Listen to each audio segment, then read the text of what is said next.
You're listening to 17 Carat K-Pop.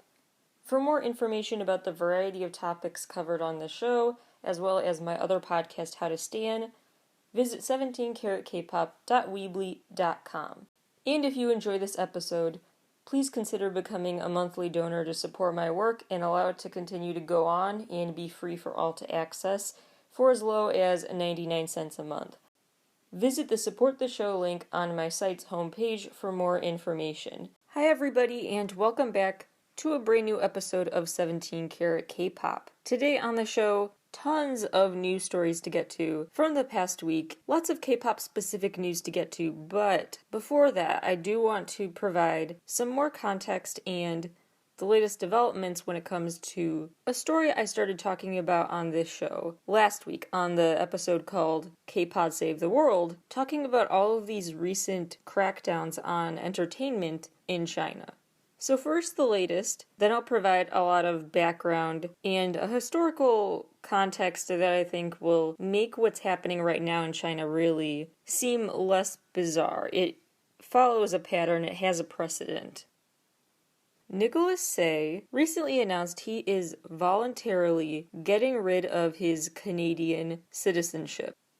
He's an actor and musician who grew up partly in Hong Kong but also lived in Canada for part of his life and had dual citizenship as tens of thousands of other Hong Kong residents do with Canada.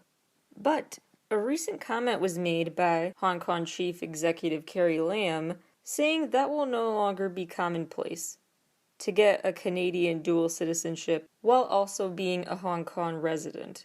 Now, as I've gone on about at length time and time again on this show, very, very sensitive to address Hong Kong or Taiwan as its own country. Mainland China still claims ownership, and there's been a very, very long, drawn-out, decades-long resistance to Hong Kong and Taiwan conforming to mainland China and acting like one and the same, and constant pushback as a result. And this latest crackdown is pushback on their autonomy. And in China, you can only have a Chinese passport. You essentially give up your other nationalities once you become a part of mainland China. So that is what is troubling for pro-democracy advocates when they hear this news about them no longer making it commonplace to have Hong Kong Canadian dual citizenship. Because what that does is it makes being a Hong Kong resident less distinct. They just took away something that distinguished Hong Kong from mainland China. And whenever they take away one of those things, like a passport system that distinguishes Hong Kong, that has people who want Hong Kong's autonomy to be very concerned.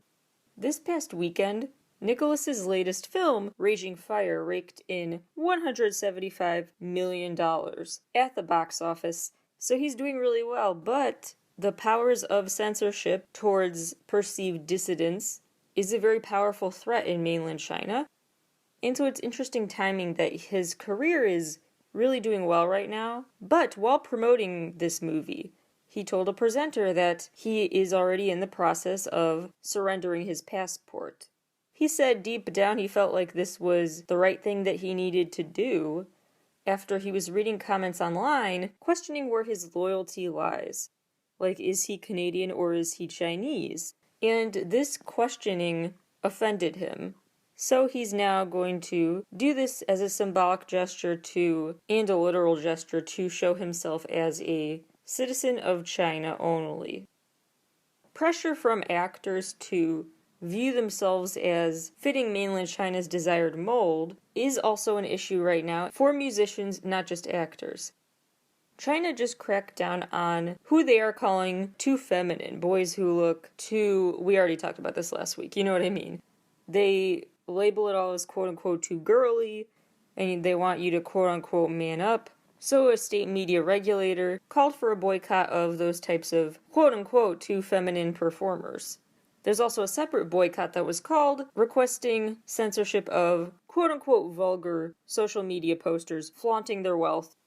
So this 8-point plan I mentioned last week was released by the National Radio and Television Administration in China for how they can, quote, clean house in the world of Chinese entertainment. Number 1, and these are all direct quotes, boycott illegal, not employ people who have an incorrect political stance, break laws and regulations, or speak or behave against public order and morals. 2. Boycott traffic-only standards, encourage fans to shop or buy membership in order to vote for their idols.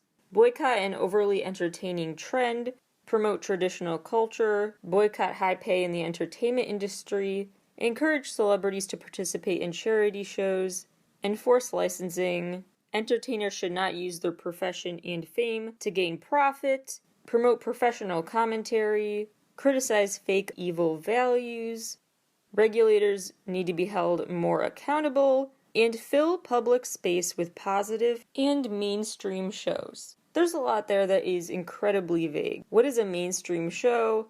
What is what they call a fake, ugly, and evil value?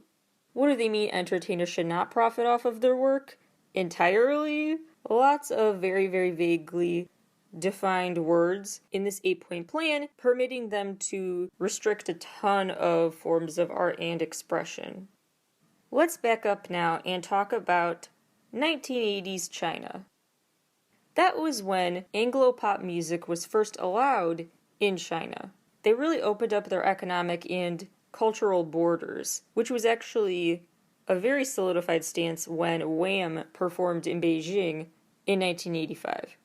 Music continued to play a powerful role in how China was perceived around the world. Around 1989, the Tiananmen Square incident and all of the protest anthems like Nothing to My Name that resulted.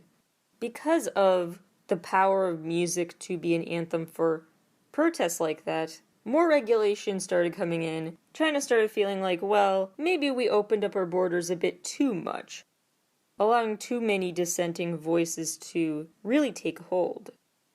So a lot of artists' work, international relative to China, became contraband, which further, ironically, perpetuated its rebelliousness, because the banning of something made people want it more. And some record stores would actually keep secret bins full of contraband albums in the back of their stores, so that young fans in China could buy them on the down low. It could actually get quite aggressive, even sometimes bloody, in mad dashes to those backdoor bins full of records. In the late 90s, the second rock wave hit China thanks to a big surge in shipments of Western albums again into China, as well as increased internet usage.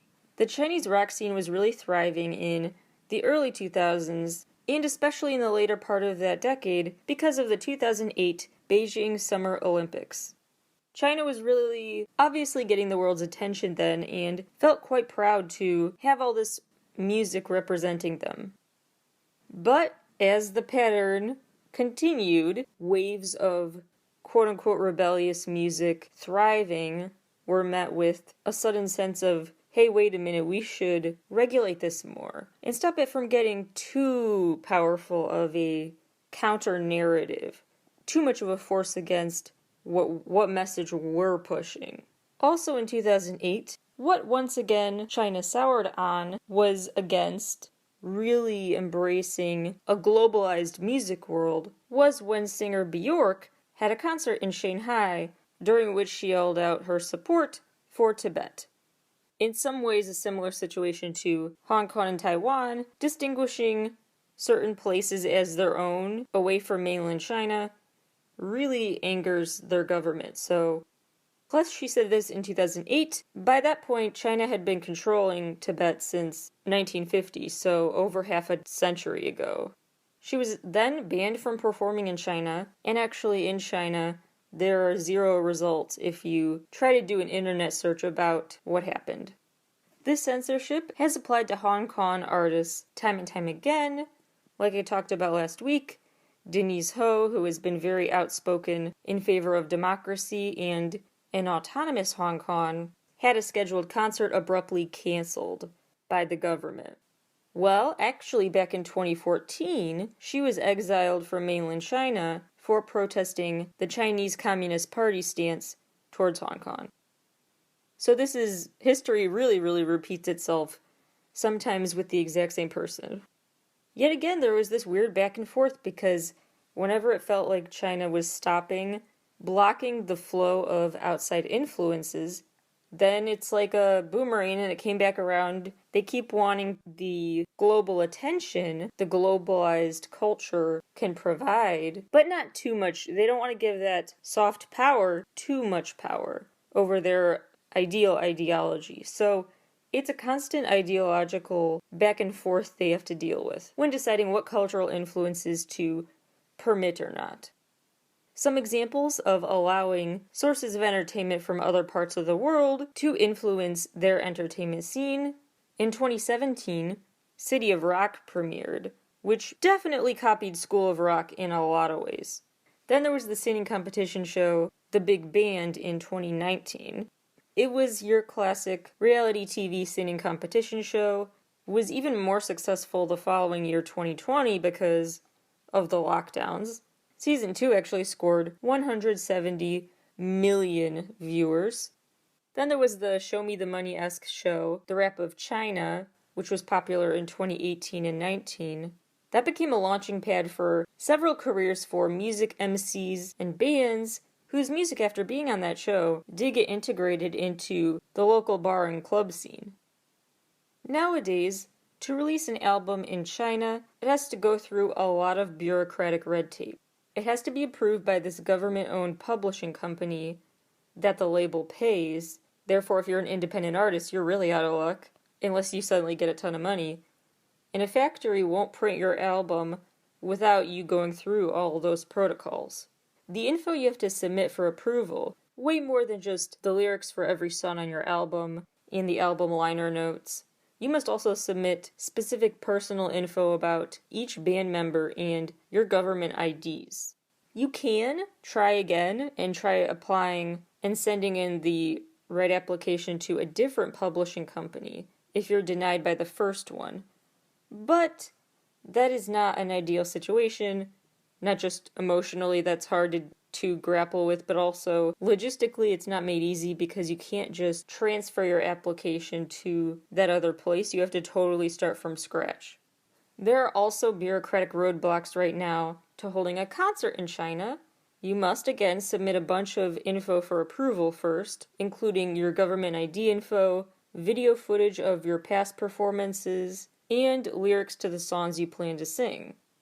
Then you may only be granted permission to perform in certain cultural zones, as they're called, like clubs that are on the outskirts, not in the big city hubs. Although it is important to note that one MTV VJ in China, Helen Fang, says that she thinks this is more about gentrification, not censorship, having this cultural zoning. Today, the indie rock scene in China that has had these waves of thriving is once again at a dip. Some clubs have officially shuttered because of a mix of the censorship now and the pandemic. Times are tough for independent music venues. There's a great deep dive about the state of China's indie rock scene right now, its precarious position, and how artists are still resisting, in Rolling Stone, that I will link to as always on my newsletter. But one of the artists the author talked to said it can take 10 years to build a fan base if you're in China. That's greater than the lifespan of a lot of K-pop groups. In the music world, 10 years is a lifetime. So yeah, it's very, very hard to make and sustain a music career for yourself there. One record executive talked to for the piece said that plainclothes police, meaning that they're going incognito, have infiltrated shows before there and use the premise that it's a drug raid, but often are infiltrating concerts to monitor the speech. There are some really interesting pictures of police lining rows of people at music festivals there too, where they are basically working security at the event, but also there to monitor what is said. They also break up mosh pits, those aren't going to be allowed. And if you do catch their eye and are seen as a deviant performer worth keeping tabs on, your ID is with them, you can have a permanent stain on your record. And you could actually even have to subject to a random drug test anytime they see your ID and use it for anything. One artist who spoke under a pseudonym for this piece opened up about how he spent 2 years in what was called a rehabilitation prison after his house was raided by police, who claimed they found narcotics there. But it was interesting timing that the raid took place just as his band was prepping a world tour and a new album. A big cultural difference to note, if you live in the USA like me, is that here things get pretty weird when a famous artist gets arrested. They often have a bunch of fans really, really powerfully and publicly rally behind them still, proclaim their innocence, and all that. In countries like China, that's not the case. You have no one who's going to go out there publicly to defend an artist who's been arrested, or just indicted or whatever. So the chance for redemption and a career comeback in some countries is slim to nil compared to the USA. So the way I see it, the indie music scene anywhere in the world has just had resilience built into its genes. So it's not like the indie scene is dead there. The indie rock scene, I think, will prevail. How publicly it will versus underground, that I don't know about. But throughout history, if you look at these past few decades, their freedoms have risen and fallen to creatively express themselves there. And given China's possible hosting still of the Winter Olympics this year, they might once again have that moment where they want to embrace famous musicians from home, claim them as their own, and be proud to show off these unique artists to the world. Possible. So just looking at this through a historical lens might leave you to think they're totally going to bounce back again like they always have, and China will go easy on them a bit more. Allow them to embrace their individuality a bit more before suppressing it again. But if you take an economic angle to look at this, times have changed, and China may no longer financially feel like there is a point in giving those artists those freedoms. I mean, China's going to surpass the US economy's entertainment revenue, some estimates say by 2025. So they may feel like, what's the point?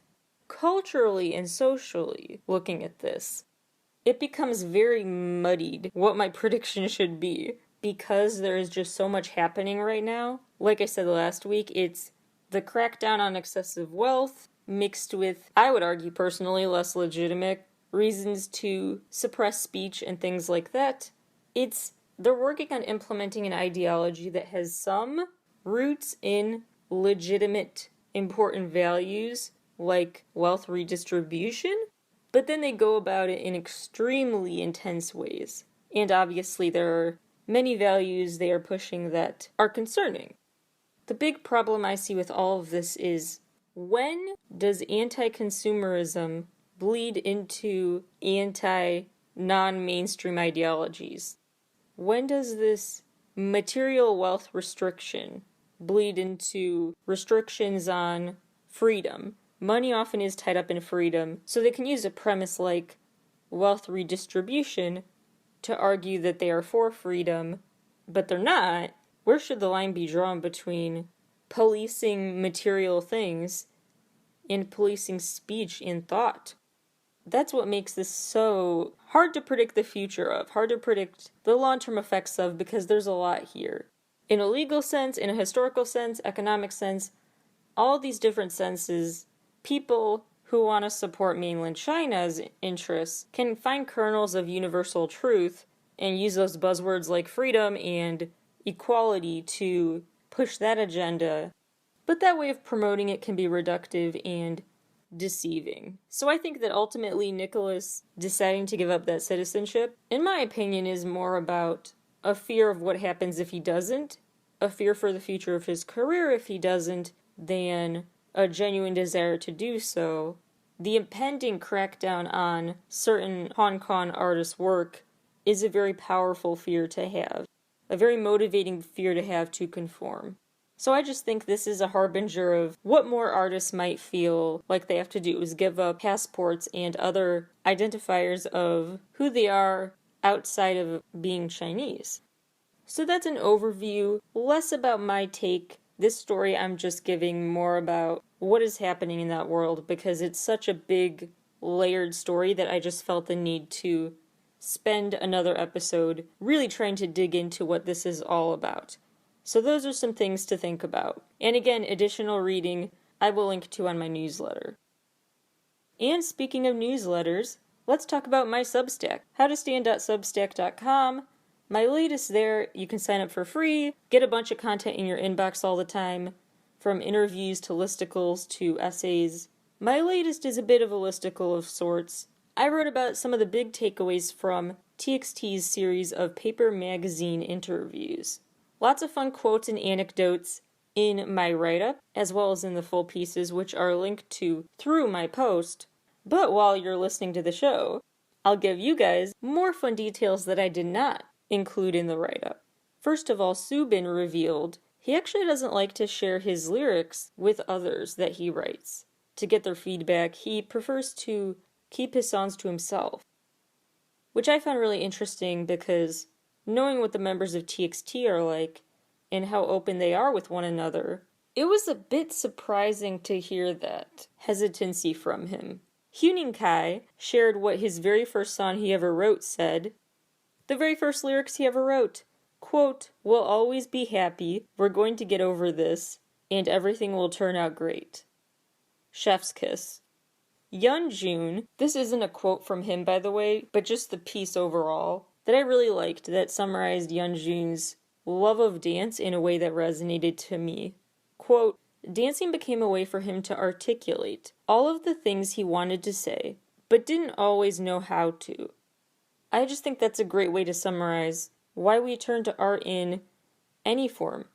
Dancing, painting, singing. We're trying to find ways to articulate all the things we want to say but don't know how to say. How to find words to describe such intense emotions. We let the art speak volumes. An image is worth 1,000 words for a reason.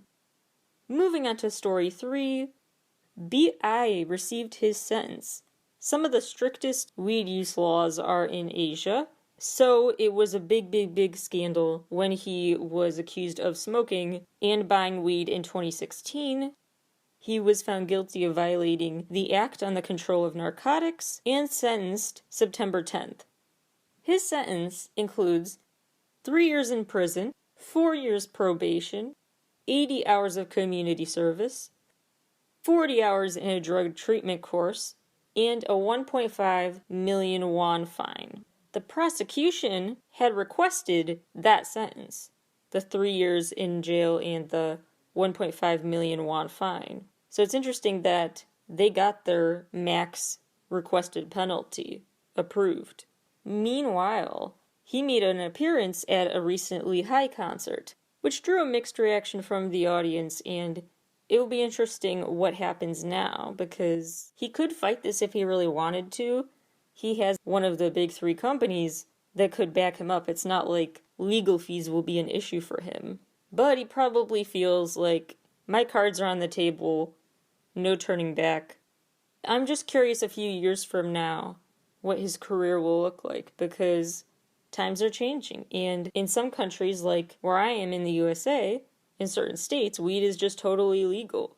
So if that outlook extends to different countries more in the next few years, that openness, then maybe he has a greater chance of winning back over former fans who don't see this as the same scandal they once did.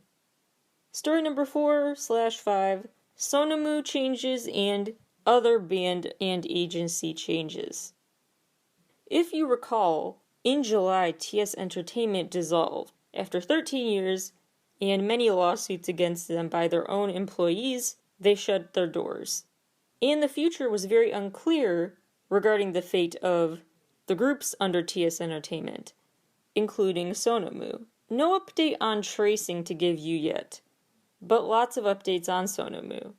Uijin, Nusun, and Mingjae all ended their contracts early. They're going to expire in December anyway.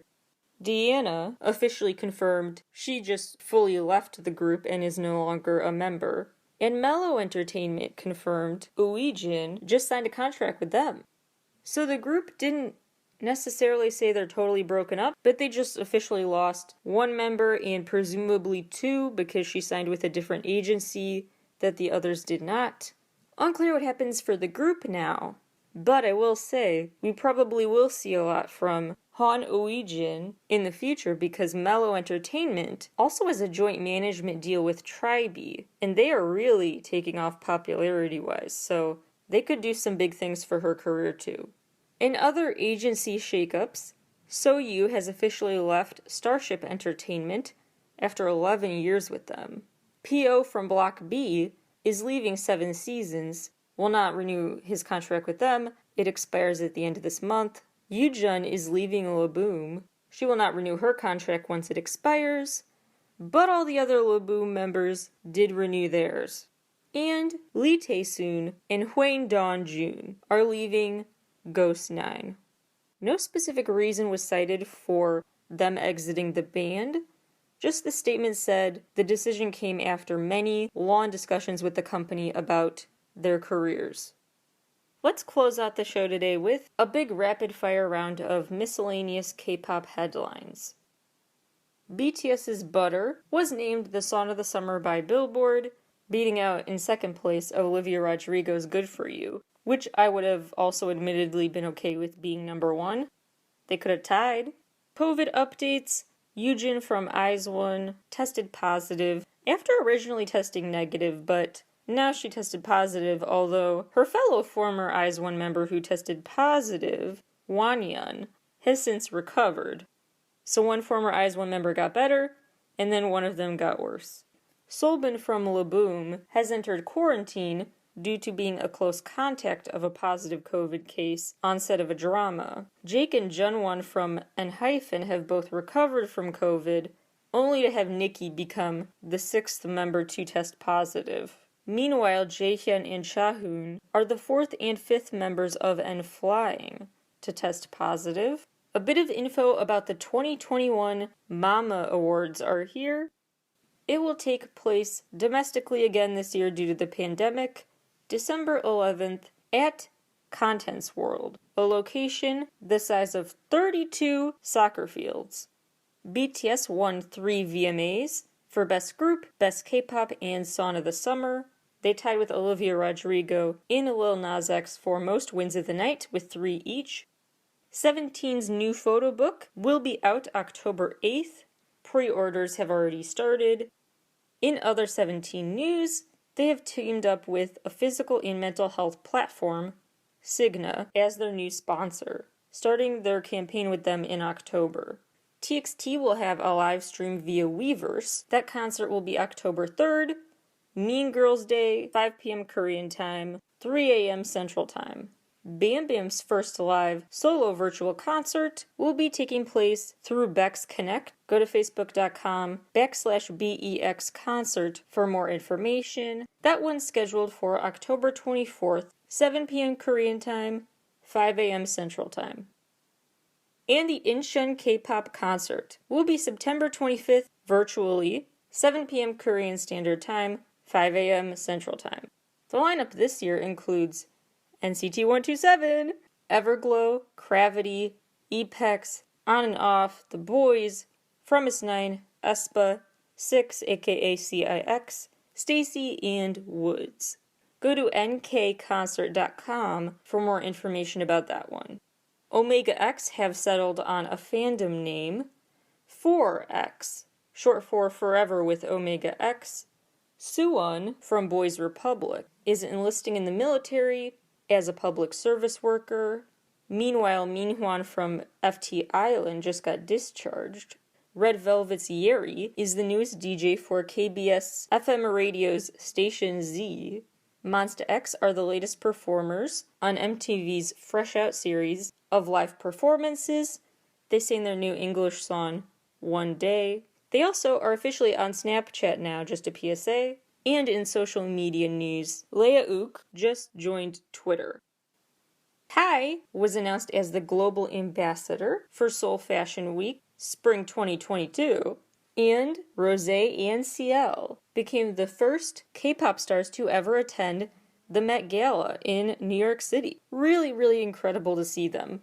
Honestly, the whole night I could go on about, and I guess that's a rant for another day in a different podcast. If any pop culture podcasters want Met Gala outfit commentary, feel free to have me as a guest because I am having very strong feelings both for and against looks at the Met Gala, as I do every year. But they both looked incredible. Really, really hoping more stars get to go there, more K-pop stars get to go there in the future.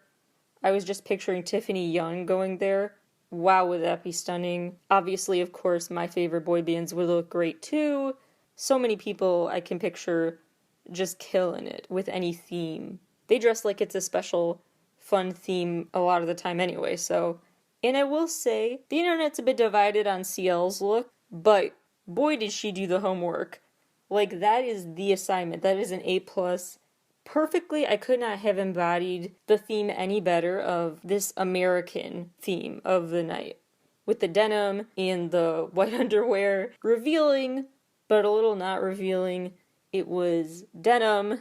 It was all these staples of just Americana. It just, wow, she nailed the assignment. Usually I'm quite the stickler for Met Gala looks that do not go with the assignment at all. I'm a little less strict about this theme in following it just because it could get pretty corny looking really fast if we stuck too strictly to dressing like America or whatever. But wow, did she nail it. Lots of successes already for Lisa from Blackpink's solo debut. It topped iTunes in 60 regions. YouTube confirmed it has achieved more views than any other solo musician's music video in its first 24 hours, reaching over 73.6 million. And it actually already had reached 10 million in record time too, 90 minutes. It's also the fastest to reach 100 million from a K-pop soloist, surpassing a former label mate, Psy with Gentleman. The album this single comes off of, La Lisa, surpassed 800,000 pre-orders, the most for a K-pop female soloist in history. She also made her debut TV performance solo on The Tonight Show starring Jimmy Fallon. Meanwhile, Blackpink is officially in first place now for most YouTube subscribers ever, over 65.1 million. And Sour Candy, their collab with Lady Gaga, just got certified gold in the USA. Gotta have an NCT Talk episode later this week because Friday is album release day and I am so hyped.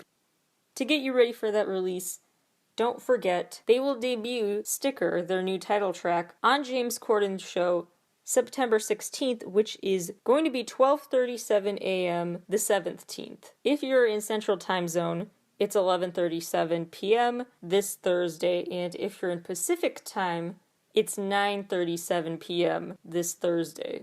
So it's September 16th/17th.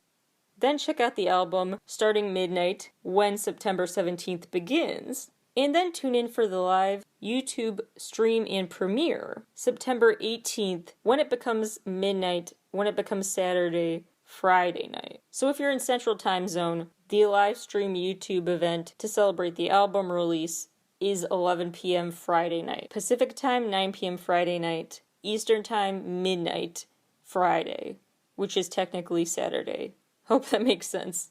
This new album of theirs, Sticker, also surpassed 400,000 pre-orders on K-Town For You, 300,000 just in 13 days. Taeyeon and Seulgi's collaboration Rose has officially surpassed 3 million SoundCloud streams, reaching 10 million views. Yuki with Giant, 15 million RM and Ian's Don't, 20 million Block B's Outsider, 300 million BTS with Permission to Dance, Red Velvet with Psycho, and 21 with I Am the Best, their first ever to reach that amount of views, 400 million views on by BTS, 600 million on TT by Twice, still their most viewed video ever by the way, 700 million views on Whistle by Blackpink. 2 BTS videos have now surpassed 1 billion views, 2 of the latest to surpass 1 billion views, Fake Love and Idol. Blackpink's How You Like That became the first K-pop female artist song to reach 500 million streams on Spotify. The latest album sale info. ATEEZ broke their personal record.